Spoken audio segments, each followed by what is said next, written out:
In the sweltering heat of 1952, Josephine Baker stepped onto the stage at the Last Frontier in Las Vegas, armed with more than just talent. She wielded a contract clause that would change the landscape of entertainment forever. She demanded that Black people be allowed to attend her show, integrated without segregation. It was a daring move in a city known for its segregation and bias. Baker, an expatriate chanteuse living in Paris, was not just any performer, she was a trailblazer. Her action made her the first Vegas entertainer to perform before an integrated audience. This small but monumental step signaled a shift, a challenge to the status quo. A few years later, in 1955, the city witnessed another groundbreaking moment.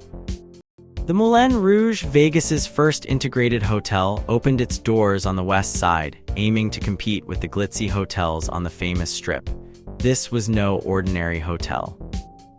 It was a beacon of change, hiring heavyweight champion Joe Louis as its host and featuring the legendary Benny Carter's orchestra.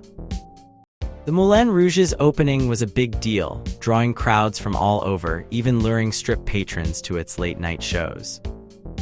It was a place where stars like Tallulah Bankhead, Harry Belafonte, and Sammy Davis Jr. mingled freely, but success came with challenges. Tragedy struck when Wardell Gray, a talented saxophonist, disappeared 2 nights after the opening. His body was found in a nearby field, a stark reminder of the dangers lurking beneath Las Vegas's glittering facade. 6 months later, the Moulin Rouge closed its doors abruptly, leaving many questions unanswered. Some blamed financial mismanagement, while others whispered about sabotage by the Strip's hotel owners, jealous of the newcomer's success. Whatever the reason, the Moulin Rouge's short-lived run was a testament to the courage it took to defy segregation in a city not known for its inclusivity. As Las Vegas struggled to attract top talent, it turned its gaze to Paris, where a different kind of entertainment was flourishing. The French music hall revue, born in 1887 at the Folies Bergère, had captivated audiences with its blend of dancing, acrobatics, and singing. By the 1920s, the Folies was famous for its topless dancers and celebrated performers like Josephine Baker and Mistinct. The show's success lay in its daring and spectacle. In the post-World War II era, a new rival emerged, Lido on the Champs-Élysées. Known for its Bluebell Girls, Lido offered a more international flavor. These dancers, tall and statuesque, were hand-picked and trained to perfection. Unlike the Folies, Lido appealed to non-French-speaking tourists with circus-style acts and a show staged by American choreographer Don Arden. In 1958, the Stardust Hotel in Las Vegas decided to bring the Parisian Revue to American soil. Moet Dalitz, the Desert Inn's owner, tasked Frank Sens with booking acts for the new Stardust. With top stars already booked by other hotels, Sens approached Don Arden, who had a reputation for creating spectacular shows. Arden brought his Lido show to the Stardust, transforming the hotel's showroom. The Lido de Paris opened with a bang. The opening act featured a curtain of showgirls descending from the ceiling into an 11 by 30-foot swimming pool. Audiences gasped as dancers recreated ancient Rome and Maxims in Paris, complete with a giant mirror reflecting aquatic maneuvers. An Olympic figure skater performed on a giant ice rink, and variety acts kept the energy high. But it was the topless Bluebell Girls that stole the show. Les Devore, a local columnist, described their entrance as startling, with platforms lowering from the ceiling, only to whisk the girls away into the rafters. This daring blend of dance, acrobatics, and spectacle captivated Las Vegas, proving that entertainment could transcend boundaries and challenge norms. The Lido de Paris was more than a show. It was a statement, a declaration that in Las Vegas, anything was possible. And as the city continued to evolve, it became clear that the spirit of those early pioneers would shape its future, one daring act at a time. In the world of entertainment, Las Vegas has always been a place where boundaries are pushed. In the 1950s, a new kind of show started to capture the attention of both visitors and locals alike. This was the era when nudity began to make its way onto the Las Vegas Strip, though it wasn't entirely new. Strippers had been a part of the city's nightlife for years, performing in burlesque shows that were more about entertainment than anything else. One key moment came in 1957 when the Dunes Hotel introduced a show called Minsky's Goes to Paris. This show featured topless showgirls, something new for a mainstream Vegas stage. The show was very popular and helped save the hotel from financial troubles. It showed that people were curious and willing to see this kind of performance. At the same time, another show called the Lido de Paris took a different approach. Instead of focusing on being just titillating, the Lido aimed to make nudity look artistic and refined. It was a classy show that managed to be both daring and tasteful. This approach appealed to a broader audience and even got praise from critics who usually weren't fans of such shows. The success of the Lido led to a rush to bring more topless shows to the Strip. Just weeks after the Lido opened, another producer added topless dancers to his show at El Rancho, Vegas. He said that this was what the public wanted and promised more shows like it. This move sparked a debate about whether nudity was okay in entertainment. Not everyone was happy about this trend. Religious leaders spoke out against it, worrying that it would lead to more vices in the state. They urged people to boycott shows with nudity, saying it was harmful to society. Some hotel owners agreed, fearing that this new direction would harm Las Vegas's image as a high-end entertainment destination. However, other hotel owners saw the potential profit in nudity. They argued that it was just a form of entertainment and that people came to Vegas to experience new and exciting things. This group saw no reason to stop the trend. The conflict between these two groups became known as the Battle of the Bosoms. Despite the opposition, some hotels, like the Dunes, initially gave in to the pressure and removed their topless shows. But others, like the Stardust, doubled down and kept their shows the same.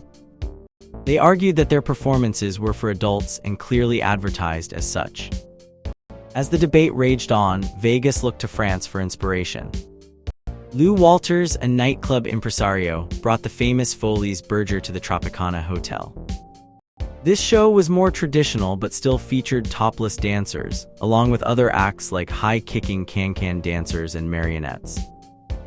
It was a big hit and helped establish a new model for Vegas shows, ones that were flashy, French, and slightly racy but not overly explicit. Following the success of the Foley's Berger, more shows with topless dancers started popping up across the Strip. These shows often toned down the nudity for certain times of the day, like during family-friendly dinner shows. Despite some stars like Marlene Dietrich and Carol Channing expressing discomfort with the trend, nudity became a permanent part of the Vegas entertainment landscape. The shift to more revealing shows changed how Vegas presented itself. Instead of focusing solely on the suggestive nature of nudity, shows were marketed as sophisticated, artistic entertainment. This approach helped make nudity more acceptable to a wider audience. And with this change, the tradition of daring and innovative shows that Vegas is known for today truly began to take shape. In the vibrant world of 1950s Las Vegas, entertainment took a thrilling turn. Nightclubs were not just places to listen to music, they became stages for stars both known and new. People from all walks of life flocked to see famous movie stars like Frank Sinatra and comedic legends like Milton Berle perform in these lively venues.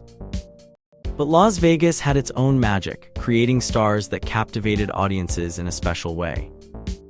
Two acts that truly embodied the spirit of Vegas were Louis Prima and Keely and Liberace. Though they weren't born in Vegas, they found their unique voice there, crafting a style that was uniquely Vegas. Louis Prima and Keely, known simply as the Wildest, were a dynamic duo. Prima, with his energetic trumpet playing and sharp wit, paired perfectly with Smith's pure, powerful singing voice. Their act was a mix of music, comedy, and charisma. They performed non-stop, 5 shows a night, 6 nights a week for years. Their chemistry on stage was electric, blending music with a playful, almost romantic tension. This act was unlike anything Vegas had seen before, and it became the talk of the town. They performed in the small but lively Casbar Lounge at the Sahara Hotel. The place was always packed, with long lines forming outside. Their show was so popular that it got its own nickname, Just the Wildest. Their success opened doors to bigger stages and more opportunities. They recorded music, appeared on popular TV shows, and even starred in movies together. But it was their time at the Sahara that defined their Vegas journey. They played from midnight to dawn, drawing crowds so large that people would wait in line for hours just to get in. Their music was loud, exciting, and unforgettable. Around the same time, another star was shining bright on the Las Vegas Strip. In 1955, the luxurious Riviera Hotel opened, boasting an elegant showroom. It was here that Liberace, a pianist with a flair for the dramatic, dazzled audiences. Born in Wisconsin, Liberace was a musical genius from a young age. He brought a unique style to his performances, blending classical music with popular tunes in a way that was both elegant and entertaining. Liberace's act was a show in itself. He wore dazzling costumes, played complex pieces on the piano with incredible speed, and told funny stories between songs. His grand opening at the Riviera was a huge event, with top salaries for entertainers being a new record in Vegas. He became a regular at the hotel, performing 25 shows a week for years. Both Prima and Liberace changed the face of Vegas entertainment. They showed that nightclubs could be more than just places to drink and dance. They could be stages for extraordinary performances that left audiences wanting more. Their acts were a mix of music, comedy, and showmanship, creating an experience that was truly Vegas. These two acts were more than just entertainers. They became symbols of what Las Vegas represented, a place where dreams came true, where the ordinary could become extraordinary. Their legacies live on, reminding us of an era when Vegas was all about creating magic and leaving a lasting impression on everyone who stepped into its glittering lights.